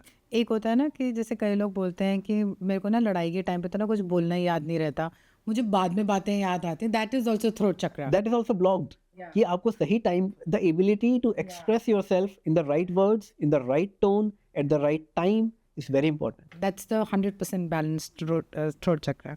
और ऊपर चलते हैं। बिल्कुल। तो थर्ड आई चक्र, तो ये वो चक्र है जो आपको डिसीजन मेकिंग पावर देगा, आपको दूर तक सोचने की पावर देगा, आपको समझने की पावर देगा। तो ये तो मैं कहता हूँ आज की डेट में सबके लिए इम्पोर्टेंट है कि भाई वैसे तो सारे ही चक्रों पे मैं यही लाइन बोलूँगा, ये चक्र आपके लिए इम्पोर्टेंट है। पर जो थर्ड आई चक्र है ना, वो आपको समझ में आ जाता है कि कब कोई आपके साथ धोखा देने की कोशिश कर रहा है, कब कोई आपके साथ ओवर स्मार्ट बनने की कोशिश कर रहा है, किस सिचुएशन में आपको कैसे बिहेव करना है, कितना अपने आप को ओपन करना है, किस इंसान के साथ आपको कितना ओपन होना है, वो आपको शुरू में ही समझ में आ जाता है। जैसे आपने एक एग्जांपल दिया था कि अनमैरिड लड़कियां भी कई बार ऐसे लोगों के साथ फंस जाती हैं जो मैरिड हैं, बच्चों के साथ हैं, they know it is not right but yet they are there. तो आप सोचो वो आज हुआ ऐसा नहीं है, वो स्टेप बाय स्टेप उस स्टेज तक पहुंची हैं। क्यों? उनके अगर उनका थर्ड आई चक्र एक्टिवेटेड होता, अगर उनका थर्ड आई चक्र बैलेंस्ड होता, तो डेफिनेटली वो शुरू में ही रुक जाती, अपनी बाउंड्रीज क्रिएट कर लेती कि नहीं, दिस इज नॉट राइट, मेरा दिल चाहे कुछ भी कहे, दिस इज नॉट राइट, इतना ओपन अप होने की क्या जरूरत है, इतना टाइम साथ में स्पेंड करने की क्या जरूरत है, राइट? तो वो जो डिसीजन मेकिंग पावर है, कहाँ कब कितना ओपन होना है और कब रुक जाना है, वो बहुत इंपॉर्टेंट है हर रिलेशनशिप में। क्राउन चक्र। क्राउन चक्र एज ए स्पिरिचुअलिटी चक्र, वो तो मैं कहूँगा कि मतलब मैं जब अपने स्टूडेंट्स के साथ भी काम करता हूँ, मैं कहता हूँ पहले इन 6 पे काम कर लो, फिर इसकी बात करेंगे। तो इसको सिर्फ प्यूरीफाई करते रहो, ओपन करते रहो, इसके ऊपर काम करते रहो, पर बहुत ज़्यादा काम करने के लिए मैं मना करता हूँ, क्योंकि आप गृहस्थ में हो। अभी आप जितने भी लोग कहते हैं ना मुझे स्पिरिचुअल बनना है और मैं कहता हूँ यार, जिन लोगों को भगवान के दर्शन करने हैं या जिन लोगों के इस तरह के गोल्स हैं, तो मैं कहता हूँ I am not the right person for you. My speciality is आपकी गृहस्थ जीवन की लाइफ को, आपकी जॉब, आपका कैरियर, आपका बिजनेस, आपकी रिलेशनशिप, आपके बच्चे, आपकी हेल्थ, इन सबको इम्प्रूव करने के लिए अगर आपको स्पिरिचुअलिटी यूज करनी है, come to me, I will give you the best solutions, I will try my best. पर अगर आपकी खोज है ईश्वर प्राप्ति, भगवान के दर्शन करना, तो फिर आप किसी और के पास जाओ। मेरा खुद का ये गोल नहीं है, तो मैं आपको कहाँ ले जाऊंगा।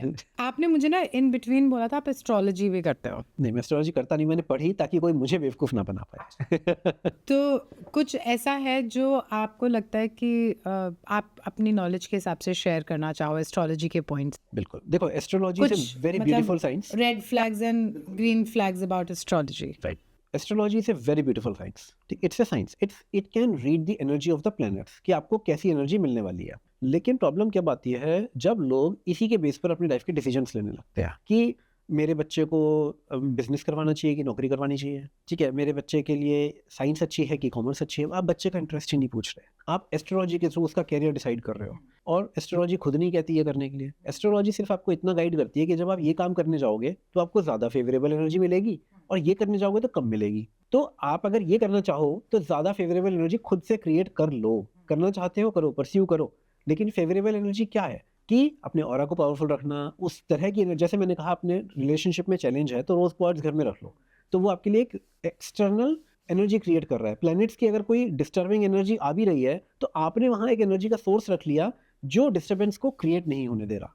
तो astrology is not to stop you, astrology is to guide you. I think जब वो एस्ट्रोलॉजी में चार्ट बनाते हैं तो वो ऐसा नहीं है कि एक ही चीज़ बताते हैं, वो 8-10 चीज़ें बताते हैं, आप उनमें से भी चूज कर ही सकते हो। मतलब बिल्कुल बिल्कुल नहीं, लोग आजकल क्वेश्चन यस नो पूछते हैं, मैं ये करूं कि नहीं करूं। इनफैक्ट टू द एक्सटेंट आजकल लोग इस तरह से यूज करते हैं, मैं अभी जॉब स्विच करूं कि नहीं करूं। अरे भैया, अगर तुम टॉक्सिक एनवायरनमेंट में हो, तुम्हें समझ में आ चुका है ये जगह अच्छी नहीं है, तो खुद ढूंढना शुरू करो। नहीं, वो एक पंडित ही फोन पे बताएगा कि रखे रहो, यहीं रुके रहो, चाहे सुसाइड कर लो एंड में, I have लेकिन seen रुके so रहो। many cases जहाँ पर एस्ट्रोलॉजर्स ने कुछ एडवाइस दे रखी थी कि ये आपकी तो इस टाइम तक चलेगा, ये तो कुछ नहीं किया जा सकता, दिस एंड दैट। रेकी करी, क्रिस्टल्स रखे, अपने ऊपर काम किया उन्होंने, अपनी जॉब के लिए एनर्जी क्रिएट करी, फिर सिचुएशन कंप्लीटली चेंज, सॉल्यूशन के साथ खड़े हैं पंडित जी को कि थैंक यू। तो आप एक्सटर्नल एनर्जी क्रिएट कर लो ना, प्लेनेट से नहीं आ रही तो कोई बात नहीं। सिर्फ प्लैनेट्स को छोड़ो, आपके घर की वास्तु भी आपके ऊपर इम्पैक्ट डालती है, आपके आसपास के लोगों की एनर्जी भी आपके ऊपर इम्पैक्ट डालती है, ठीक है। तो ऐसे कितने सारे फोर्सेस हैं जो आपके ऊपर इम्पैक्ट डालते हैं। आपका आज के डेट में आप न्यूरोलॉजी में जाओ तो आपका फोन नंबर भी आप पे इम्पैक्ट डाल रहा है। ओह, ये तो बड़ा ही फनी है। मतलब मैंने अभी रिसेंटली somebody called me कि मेरे फ़ोन के एंड में 0 आता है, मैं नंबर चेंज कर लूँ? मैंने कहा प्लीज़, मतलब किसी का 9 आता है तो वो इसके लिए ठीक नहीं है। मैंने कहा मेरा 3 आता है, मैंने अभी तक कभी नहीं सोचा इस बारे में। फिर मैंने भी चैट जीपीटी से पूछा, ऐसा नहीं हम इन्फ्लुएंस हो जाते हैं, तो मैंने भी पूछा, मैंने भी 2-4 वेबसाइट्स पे 1-2 फ्रेंड्स को फ़ोन करके पूछा कि 3 आता है ठीक है? कहते सब ठीक है, सब ठीक है, काम करो तो सब ठीक है, काम नहीं करोगे तो 3 भी ठीक नहीं है, 5 भी ठीक नहीं है। देखो हम इस कमरे में बैठे हैं, कितनी सारी लाइट्स हैं, हर हर तरह की लाइट। आप अपने घर में कितनी सारी लाइट्स लगाते हो, राइट। आप एंटरटेनमेंट के लिए भी कितनी सारी चीज़ें रखते हो, राइट। तो आपके पास हर तरह की एनर्जी सोर्सेज हैं, राइट। राइट, तो आपका सिर्फ फ़ोन नंबर एक एनर्जी सोर्स थोड़ी ना है। अगर वो डिस्टर्ब कर भी, चलो मान लिया वो डिस्टर्ब कर देता है, पर कितना? मैंने आपसे कहा था ना, कोई चीज़ आपके ऊपर कितना इम्पैक्ट डालती है वो जानना बहुत ज़रूरी है। लाइक अगर किसी ने बोला ओम चैंटिंग करने से ये होता है, आपके लंग्स इंप्रूव होते हैं, शंख बजाने से आपके लंग इंप्रूव होते हैं, फॉर एग्जांपल, कितने होते हैं? रोज़ कितनी देर बजाना पड़ेगा? फिर कितने टाइम बाद उसका रिजल्ट आएगा? या फॉर एग्जांपल ये जो लोग रब करने के लिए बोलते हैं हेयर्स के लिए, ठीक है? तो क्या एक दिन में हो जाएगा? उसकी एक साइंस है ना, इतनी देर रोज़ करना है, इतने महीनों तक रोज़ करना है, उसके बाद कहीं जाके रिजल्ट आएगा, राइट। तो सिमिलरली क्या अब मुझ ये टेक्निक सही होगी माना, पर क्या ये मेरे लिए फिजिबल है? क्या मैं रोज़ ये 10 मिनट याद रख पा रहा हूँ? मैं कंसिस्टेंटली कर पा रहा हूँ? नहीं कर पा रहा, तो ये सॉल्यूशन मेरे लिए है ही नहीं ना। मुझे क्या चाहिए था कि भैया कोई एक ऐसी चीज़ बताओ जो मैं हफ्ते भर करूँ या महीने भर करूँ और उसमें ज़्यादा एफर्ट ना लगाना पड़े, ज़्यादा टाइम ना लगाना पड़े, हो जाए बस वो। मैं कोई जूस हो सकता है, it can be a diet, it can be a oil, पर ये तो मैं रोज़ नहीं कर पा रहा, तो मेरे लिए सॉल्यूशन सही नहीं है। तो कोई चीज़ आपके ऊपर कितना इम्पैक्ट डाल रही है वो बहुत ज़रूरी है। तो coming back to your question कि एस्ट्रोलॉजी के ऊपर जो आप मेरे से टिप्स पूछ रहे थे, चीज़ें पूछ रहे थे, तो मैं ये कहता हूँ कि astrology is one such force which is acting on you, and just by correcting one source your life will not change to the extent, क्योंकि वो आपके पूरे ऑरा पर एक फोर्स है। तो अगर आपको अपनी लाइफ को चेंज करना है तो अपने पूरे ऑरा को चेंज करो ना। Why just one force acting on it? आप सारे फोर्सेस को अलग-अलग काम करने से बेटर है अपने ऊपर ही काम कर लो ना। तो दिस इज़ माय अप्रोच। तो इसलिए मैं एस्ट्रोलॉजी को समझता हूँ, जानता हूँ, उसके ऊपर बात भी करता हूँ, लेकिन अल्टीमेटली सॉल्यूशंस मेरे हमेशा यही होते हैं, ऑरा को कैसे पावरफुल बनाओ, चक्रास को कैसे संतुलित करो, क्योंकि सारे प्लैनेट्स आपके चक्रास को ही डायरेक्टली इम्पैक्ट करते हैं। तो this is my answer. Amazing, well explained. हमने बच्चों की बात कर ली, हमने पेरेंट्स की बात कर ली, पेरेंट्स के रिलेशनशिप की बात कर ली। हम जब कोई पार्टनर ढूंढने निकलते हैं अपनी लाइफ में at the age of whatever 25 से 35 तक मैं लेकर चलती हूँ आजकल, क्योंकि एज गैप बढ़ गया है शादी का, तो हमारे बहुत सारे क्वेश्चंस होते हैं पूछने के लिए अपने पार्टनर से। बहुत सारी चेकलिस्ट होती है जो हम अपने दिमाग में लेकर चलते हैं। उसमें से एक चेकलिस्ट जो मैं सबको सजेस्ट करती हूँ, which I am sure you will agree, is your partner healed और नॉट। सो आपके नज़रिए से मैं समझना चाहती हूँ कि जो हमारे व्यूअर्स हैं वो कैसे समझें कि उनका पार्टनर जो वो चूज़ कर रहे हैं क्या वो हील्ड है, अगर नहीं है तो क्या उनके साइंस होते हैं अनहील्ड पार्टनर्स के, और उनको हीलिंग साथ में करनी चाहिए या अकेले करनी चाहिए। उनको पहले बोलना चाहिए कि नहीं भाई अपने आप को हील करो, this is what is wrong, और फिर we should come together. So क्या ऐसे साइंस हैं जो तो before I go to science, can I add to your checklist? Yes of course. So before checking if they are healed or not, just check whether they are open to healing or not, whether they are open to work on themselves or not. Because प्यार में तो मंदे होते हैं ना, जो कहेगी कर लेंगे, तो बता क्या करना। right, whether they are open, whether they are submissive or not, and in accepting कि हाँ मुझे भी healing की ज़रूरत हो सकती है, the importance of healing, they understand or not. Because होता क्या है, आज मान लो वो healed है, कल को कोई planets की दशा चेंज हुई, कोई आसपास का बॉस चेंज हुआ, टॉक्सिसिटी बढ़ी लाइफ में, किसी भी एक्सटर्नल सोर्स से नेगेटिव एनर्जी बढ़ी उस व्यक्ति के अंदर। अब अगर वो अपने अहंकार में है, अपने अपने मी स्पेस में है कि भाई मुझे सब पता है, मुझे आता है, मुझे मत बताओ, वो कल था हील्ड वर्जन, 5 साल बाद भी हील्ड है क्या? विकी पे बॉल, राइट। तो वो 5 साल अगर, लेकिन उसमें ओपननेस है, तो वो 5 साल बाद वाले स्ट्रेस को हील करने के लिए तरीके ढूंढेगा, उन पे काम करेगा, वो एक्सेप्ट करेगा कि हाँ मुझे हीलिंग की ज़रूरत है। तो वो माइंडसेट, वो अप्रोच टुवर्ड्स हीलिंग ओपन होना चाहिए, क्योंकि जब लाइफ में चैलेंजेस आएंगे तो यही टेक्निक्स फिर काम आएंगी। तो ये एक चेकलिस्ट में ऐड करना बहुत ज़रूरी है कि इतना देख लो कि वो हीलिंग के लिए ओपन है भी कि नहीं। ठीक है, नाउ कमिंग टू कि क्या आपका क्वेश्चन टिप्स पे क्या था? कि साइंस क्या होते हैं कि वो हील्ड पार्टनर है या नहीं। टू बी ऑनेस्ट, मैं मानता हूँ कि जब लोग कोर्टशिप पीरियड में होते हैं या जब डेटिंग इनिशियल स्टेज में होते हैं ना, तो वो साइंस दिखते नहीं है। नहीं देखता है नहीं दिखते। तो कैसे कोई समझ सकते हैं? क्योंकि जैसे एक नॉर्मल इंसान जो इतना इंट्यूटिव नहीं है, जो कि इतनी इजीली सबके ऑरा रीड नहीं कर पा रहा, आप उससे एक्सपेक्ट करो कि वो अंदर वाले के सामने तक झांक ले। वो उसका फोकस अभी अपना बेस्ट वर्जन दिखाने में लगा हुआ है, वो दूसरे को तो रीड ही नहीं कर रहा, वो सिर्फ अपना बेस्ट दिखा रहा है अभी। तो उस स्टेज में ये उम्मीद कम की जाती है कि वो सामने वाले को रीड कर पाएगा, क्योंकि वो अपना ही दिखाने में लगा हुआ है अभी, या लगी हुई है अभी। क्या मतलब मैं एक लेमैन की तरह पूछ रही हूँ आपसे, आप समझो हमारे व्यूअर्स का क्वेश्चन नहीं है कि क्या अगर वो बड़ों से या हेल्पर से बहुत अच्छे से बात नहीं करते तो क्या एक ये साइन है कि उनका कोई पीछे से कुछ चला आ रहा है जिसकी वजह से वो बहुत अग्रेसिव हैं हेल्पर्स के साथ या किसी के साथ में, या वो उनका फ्रेंड सर्कल बहुत बड़ा नहीं है, एक या दो ही फ्रेंड्स हैं, बहुत ज़्यादा लोगों से खुलते नहीं हैं। क्या ये कुछ साइंस हो सकते हैं समझने के लिए कि वो कुछ ट्रॉमा लेकर चल रहे हैं अपने साथ? बिल्कुल, एक बहुत common like sentence I am sure आपने भी सुना होगा, the way you do anything you do everything. It applies to everyone कि आप अपने, आज आपको मेरी मेरी इंपॉर्टेंस है तो आप मुझसे इतने अच्छे से बात कर रहे हो, बट उनकी इंपॉर्टेंस नहीं हो तो आप उनसे ऐसे बात कर रहे हो। तो one day might come when you will start behaving me like that. तो एक ये थोड़ा सा देखना चाहिए, बट कोई ऐसे साइंस होते हैं जिससे हम चाइल्डहुड ट्रॉमा को एक लेमैन समझ सके, एक मतलब चलते फिरते पता चल जाए यार इसके तो हैं ही, मतलब ये तो बहुत ही मुश्किल से ही निकल के आया है बाहर, राइट। यहाँ बैठा भी कैसे। सी मेरे ना कई ऐसे साइकोलॉजिस्ट हैं जो मेरे क्लाइंट्स हैं, ठीक है, रेनाउंड साइकोलॉजिस्ट भी मेरे क्लाइंट्स हैं, मतलब मुझसे हीलिंग सीखी है उन्होंने, मेरे साथ काम किया है उन्होंने, अपने बच्चों को भी लेकर के आए हैं। फ्रॉम जिनकी एक्सपर्टीज है, मैंने उनको अपने खुद के बच्चों में मिसरीड करते हुए देखा है चीज़ों को। उनके बच्चों के साइंस को वो रीड नहीं कर पाए कि वो उनके बच्चों में कोई चैलेंज डेवलप हो रहा है या कोई डिप्रेशन डेवलप हो रहा है। जब वो मिस कर सकते हैं ना, तो एक लेमैन तो बहुत इजीली मिस कर सकता है। तो मैं किसी को ये फेक कॉन्फिडेंस बिल्कुल नहीं देना चाहता, फेक होप ये रास्ता ही नहीं देना चाहता कि तुम खुद इवेल्युएट कर सकते हो। क्योंकि क्या होता है ना, लोग बहुत इजीली आजकल इंस्टाग्राम यूट्यूब के थ्रू ना लोग अपनी कि ना बहुत checklist, every day you get these reels कि अगर ये रेड फ्लैग है, ये ग्रीन फ्लैग है, राइट। तो वो सो आई वुड से कि keep your eyes open, keep your अपनी थर्ड आई को इतना बैलेंस करो, इतना अपने ऑरा को इतना अच्छा करो कि नेगेटिव लोग ना आपके ऑरा में सर्वाइव ही ना कर पाए, एंटर ही ना कर पाए। तो जब आपकी एनर्जी इतनी पावरफुल होती है ना, तो ऐसे गलत लोग ना अपने आप कुछ ना कुछ गलती कर देते हैं, अपने आप अपना रियल फेस उनका आपके सामने आ जाएगा, आपको ढूंढना ही नहीं पड़ेगा। लेकिन अगर आपकी एनर्जी डिस्टर्ब्ड है, सामने वाला आपके सामने रेड फ्लैग्स शो भी करेगा ना, आप दिखेंगे ही नहीं आपको। तो it is the ability within you, whether they are showing it और नॉट डजंट मैटर। आपको रीड करना आता है कि नहीं आता डजंट मैटर, आपकी वो आई ओपन है टुवर्ड्स दैट पर्सन और नॉट दैट मैटर। तो सौरभ हमने सारी बातें कर ली, अब ना कुछ आपकी क्विक रिस्पॉन्स चाहिए मुझे जिसमें आपको ज़्यादा सोचने का टाइम ना मिले।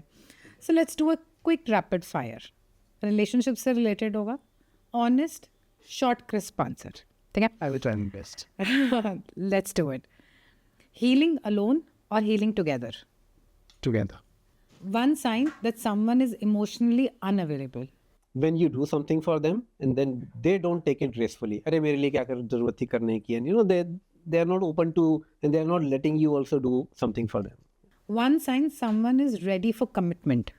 When you see they are putting their best efforts, it cannot be the right efforts, but their best efforts. Sometimes people try to give you time even they are busy, so when they are trying to put their best efforts, that shows their commitment. Healing is luxury और necessity? Necessity. मुझे answer पता था। Overthinking is intuition और fear? Mostly fear. Communication और emotional safety? Emotional safety, because अपना दिल भी हर जगह खोलने की ज़रूरत नहीं होती। कई बार लोग अपना दिल ना सबके आगे खोल रहे होते हैं, कम्युनिकेट कर रहे होते हैं, तो अपना दिल खोलो, but opening your in the right person in the right way is most important. छोट चक्र ऐसा नहीं कि हर जगह शुरू हो गए, अपना दुखड़ा रोए पड़े हैं। Right. Love should be calm or exciting? Exciting. Okay, one last question, or I would say that I want you to give us one take to all our audience, one take that you take it as a life mantra and you want our audience to learn from you. take your guidance, anything that you would like to share with us? My approach is कि life में अपने आसपास जितनी favourable energy create कर सकते हो ना वो करो। फेवरेबल एनर्जी मतलब जो आपका गोल है उसके साथ अलाइनमेंट की एनर्जी। आप अगर यूपीएससी का एग्जाम क्लियर करना चाहते हो तो आपके पास फेवरेबल एनर्जी होनी चाहिए ताकि आप उतने घंटे पढ़ तो पाओ। एग्जाम तो बाद में क्लियर होगा, आपके एफर्ट्स ही पूरे नहीं लग रहे, या तो आप डिस्ट्रैक्टेड हो, आपके घर में कुछ ना कुछ हुआ जा रहा है, आपकी खुद की हेल्थ में कुछ हो रहा है, तो वो फेवरेबल कंडीशंस ही नहीं है कि आप पढ़ाई कर पाओ, एफर्ट्स लगा पाओ। Same for business, same for relationship. तो फेवरेबल एनर्जी क्रिएट करना ताकि आपका गोल अचीव हो सके, आप अपनी लाइफ को एंजॉय कर सको, अपना बेस्ट वर्जन दे पाओ। To how to create that favourable energy around you and within you, that is my expertise and that is what I teach everyone how to do that. Wonderful, wonderful. Thank you so much, Saurabh. I hope you had a great time chatting with us. I enjoyed it a lot. Thank you so much for coming. My pleasure. Thank you. Thank you so much for watching us. Please हमारा channel subscribe कर लीजिएगा ताकि हम आपके लिए ऐसे experts और लाते रहें। Thank you.